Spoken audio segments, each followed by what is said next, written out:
January 1987, the sky over Alaska was frozen in ice. Winds screamed at 50 nautical miles per hour, like thousands of knives slicing into the Black Ocean.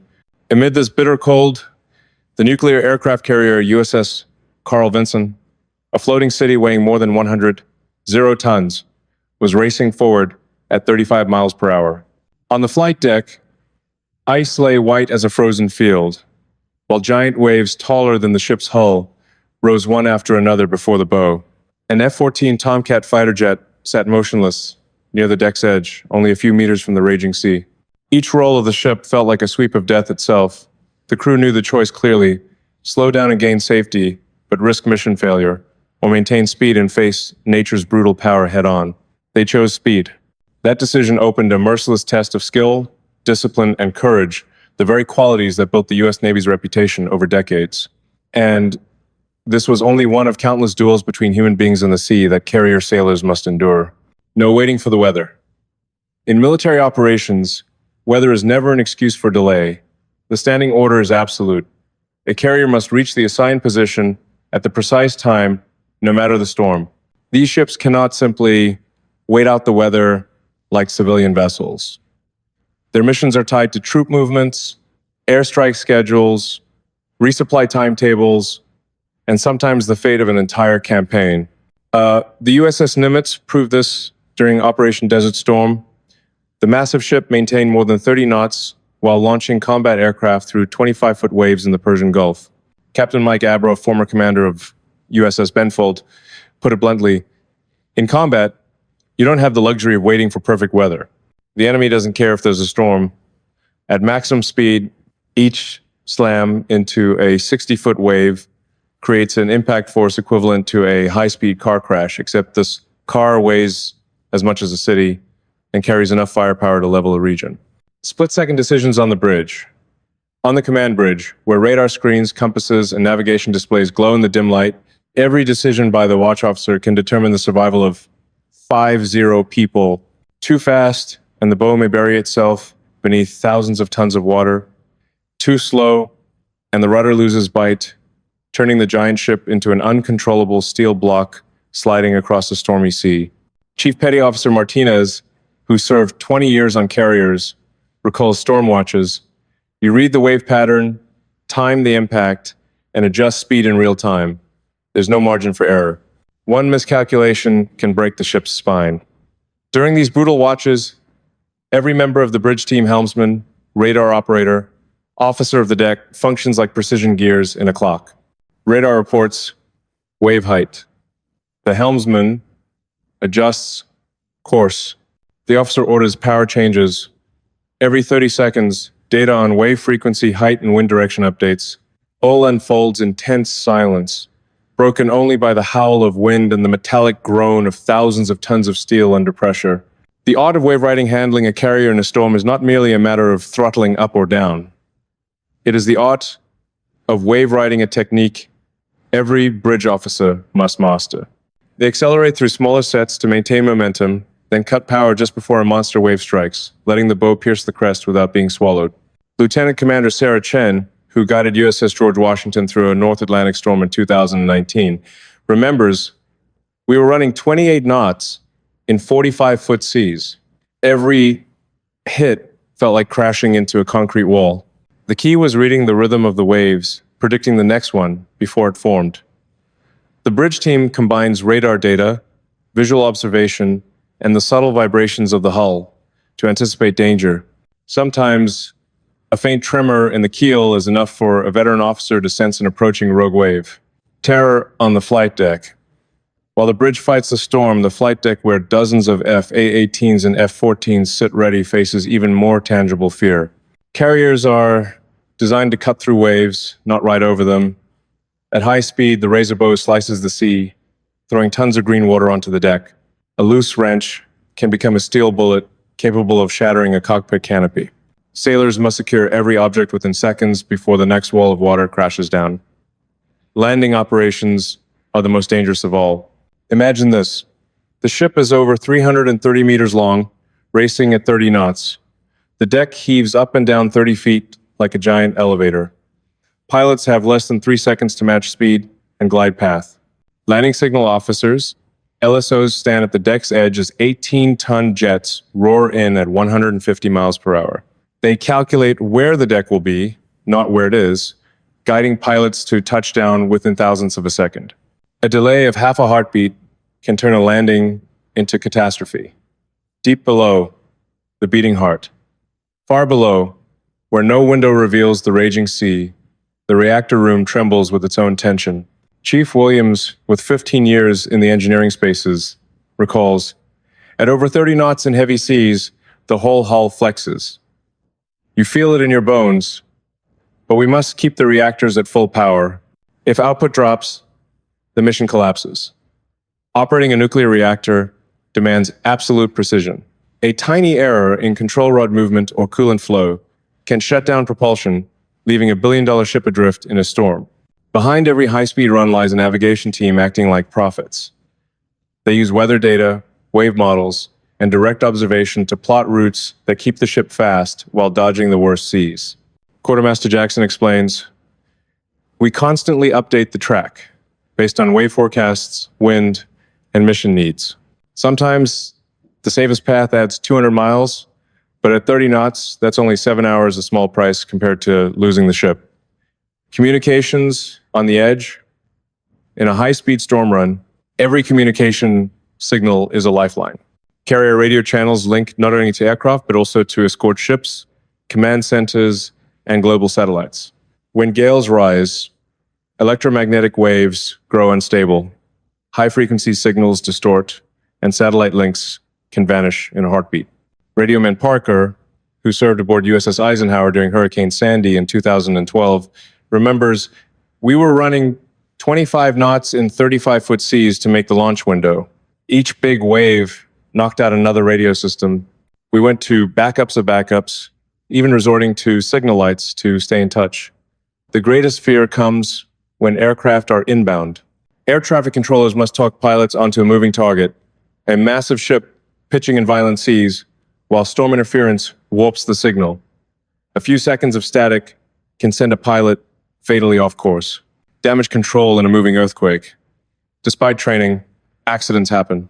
When waves smash the deck or water floods compartments, the damage control teams rush into the most dangerous zones while the ship still drives ahead at full power." Chief Morrison witnessed such an event aboard USS Theodore Roosevelt in 2008. A giant wave flooded 2 compartments and bent deck plates. But we couldn't stop. My team had to weld, pump, and reinforce while the ship pounded through 40-foot seas at 28 knots. Imagine welding a massive steel plate while the floor shakes like an ongoing earthquake. That is their job. Surgery on a running giant. Damage control training follows strict escalation. Level 1, stop flooding, pump out, make temporary shoring. Level 2, cold weld, hot weld, emergency patching. Level 3, seal entire compartments if necessary, even if it means sacrificing equipment worth tens of millions. Every second counts. Thousands of gallons of seawater can pour in, increasing weight, shifting the center of gravity, and making steering exponentially harder. Medicine in motion. On the medical deck, doctors and nurses work in conditions where ordinary procedures become nearly impossible. Dr. Patricia Hayes, former chief medical officer on USS Nimitz, describes it. "Imagine performing emergency surgery while standing on a truck racing across a construction site at high speed. That's exactly what it feels like when the ship is being pounded by waves. Common storm injuries include fractures from sailors hurled into equipment, head trauma from falling objects, spinal injuries from sudden violent rolls. To cope, carrier sickbays have hydraulically locked operating tables, patient restraints, and equipment bolted down. Yet even with advanced technology, the decisive factor remains the steady hands and steel nerves of the medical team. Pilot's moment of steel. If the reactor room is the ship's heart, the flight deck is where pilots hang between life and death. When the ship runs at top speed, the deck is not merely a moving runway, it is a massive machine, rising and falling 30 feet every few seconds. Senior Chief Rodriguez, who directed more than 2 zero-storm landings, says, "One second you're 20 feet low, the next you're 30 feet high. Pilots have less than 3 seconds to adjust, miss by a beat, and it's disaster."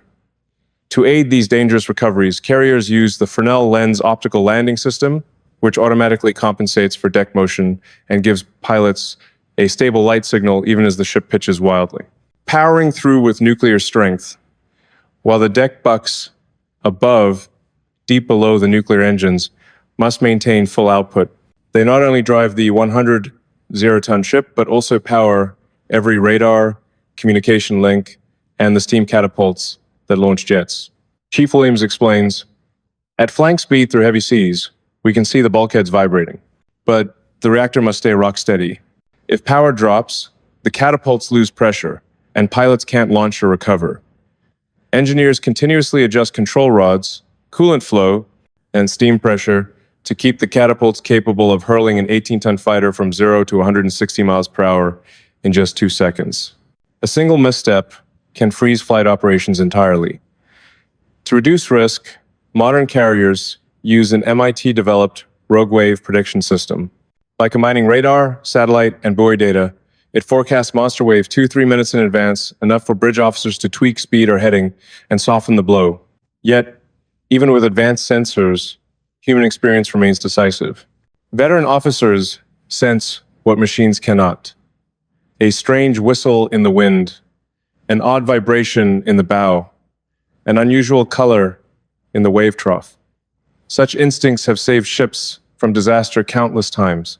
Lessons carved in steel, the U.S. Navy has learned hard lessons from near catastrophes. 1985. USS America nearly lost multiple aircraft when a sudden rogue wave swept the deck, prompting new procedures for securing planes in storms. 2003. USS Carl Vinson encountered a 75-foot rogue wave while running 32 knots in the Pacific. Water flooded several compartments, causing serious damage. Quick action and flawless damage control saved the ship. Each incident becomes mandatory training, simulated in full-motion trainers, till every reaction is pure reflex. If routine missions are harsh, wartime operations multiply the tension. In war, there are not only storms and waves, but also strict airstrike schedules that force carriers to maintain flank speed, regardless of conditions. During the 1991 Gulf War, USS Midway held 30 knots through 25-foot seas while conducting hundreds of launches and recoveries. Captain James Johnson recalled, "We had pilots in the air needing to land, strike missions that had to go. The weather didn't care about our mission, but we had to make it work. On deck, each landing in a storm is a wager with death. Pilots must time touchdown to the split second when the deck rises to meet them. A deviation of half a second can smash landing gear or send a jet sliding off the arresting wires. They call it the moment of steel, where life and death are decided in a single breath, technology and human instinct." To support such missions, new generation carriers carry advanced systems. Fresnel lens landing optics that compensate automatically for deck motion. Weather routing computers processing thousands of meteorological inputs every minute to predict storm tracks hours before they appear. MIT rogue wave forecasting, giving a 2-3 minute warning to adjust speed or heading. But even the most advanced technology cannot replace the human factor. Veteran officers still catch signs, machines miss, a shift in watercolor, a strange pitch of wind, a vibration that feels off. These intuitions have saved entire crews from disaster. The human cost driving a floating city through a storm is not only a battle with nature, but also a battle with one's own body and mind. At sustained high speed, sleep becomes a luxury. Each crashing wave is a thunderclap shaking the steel giants, making rest nearly impossible. Medical studies show sailor performance drops sharply after just 12 hours of continuous operation in heavy seas. Fatigue slows reflexes and raises the risk of fatal mistakes. Yet despite exhaustion, they must maintain near-perfect alertness because one small error can doom the ship. Veterans describe it as living inside a never-ending earthquake, never a moment of stillness, everything around you in constant motion and roar, The Navy keeps dozens of recorded stories where a delayed decision might have cost thousands of lives. December 1944, three destroyers, USS Hull, Spence, and Monaghan, capsized completely during a Pacific super typhoon while running at high speed. Almost the entire crews perished. Carriers in the same fleet survived only because seasoned officers adjusted speed and course just in time. September 2003, USS Carl Vinson met a 75-foot rogue wave at 32 knots in the Pacific. The wave slammed the port side, flooding compartments and causing severe damage. Rapid response by the damage control team saved the ship by a hair's breadth. These incidents are now core lessons in naval training. Every new sailor must endure simulations of Category 12 storms, learning to weld, pump, and secure gear under conditions that would drive any civilian vessel to surrender. Building the next generation to reduce risk and protect sailors, the U.S.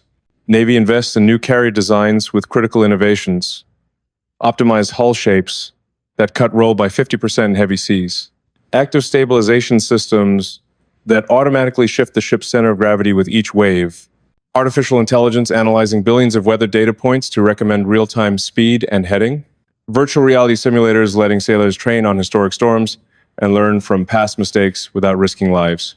These technologies safeguard crews and preserve America's strategic advantage, the ability to project power anywhere on Earth, storm or no storm.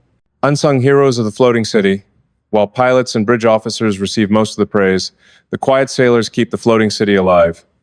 Cooks serve hot meals while the ship tilts 30 degrees. A single bowl of soup on a stormy night can be priceless comfort. Postal clerks sort every letter, maintaining the lifeline between sea and shore. A letter from home can lift spirits through a 48-hour watch. Supply petty officers secure thousands of items, from bolts to medicine, each lashed down to prevent them from becoming deadly projectiles. They hold no command posts and fly no aircraft, yet every combat operation depends on these invisible tasks. A hot meal on time, a letter delivered, a bolt double-checked, each helps sustain the morale of 50 souls through endless days of storm. The true power of carriers. Ultimately, the real strength of U.S. Carriers lies not only in technology or firepower, but in human resolve. Young sailors, some barely out of high school, learn to stay calm while the ship shudders as if about to break apart. They learn to trust their training, their shipmates, and themselves. One young engineer said after surviving his first storm run, "I realized I could do things I once thought impossible." After that night, every other challenge felt small. When a carrier leaves port, the ocean is not just a highway, it is a true adversary. North Atlantic gales, Pacific typhoons, Alaskan squalls, all have tested the limits of U.S. sailors. Each storm crossing is a silent contest between technology and nature, between the ocean's brute force and human will. Nature always wins in raw power, but humans triumph through science, discipline, and iron spirit. The miracle of a carrier is not merely its nuclear reactors or steam catapults, but the way thousands of components and people operate in perfect unison on the bridge, where critical speed and heading decisions are made in seconds. On the flight deck, where every landing is a wager of life and death. In the engine rooms, where engineers keep every watt of nuclear energy stable.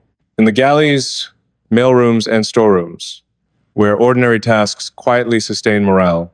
Every link must function flawlessly. One loose cable, one wrong reading, and the entire system could collapse. Since the birth of carriers, no U.S. carrier has ever been lost to weather. This record owes not only to advanced design, but to millions of hours of training and countless lessons learned from near disasters. It stands as undeniable proof of human capability. No storm can defeat those who prepare and coordinate perfectly. From afar, a carrier may appear to be nothing more than a steel giant sliding across the horizon. But inside lies a grand symphony of technology and courage. Bridge teams making life or death calls in seconds. Engineers holding nuclear power steady amid roaring seas. Pilots facing the most dangerous landings on Earth. Ordinary sailors keeping the great machine alive. Each voyage is a testament to human adaptability and endurance. They race against time, battle the storm, and prove that preparation, intellect, and unity of spirit can overcome even nature's fiercest power. When you see an aircraft carrier on the news, remember that behind that gigantic steel hull are 50 people challenging the planet's greatest storms to protect freedom and peace. They are not just sailors or engineers. They are masters of speed and tempest, the ones who turn the impossible into the everyday, charging through monster waves at maximum speed, holding the mission, preserving the lives of thousands day after day, year after year. That is why every time a U.S. aircraft carrier appears on the horizon, it carries not only military might, but also a message about the unbreakable will of humanity. No matter how violent the storm, human beings can still command the ocean.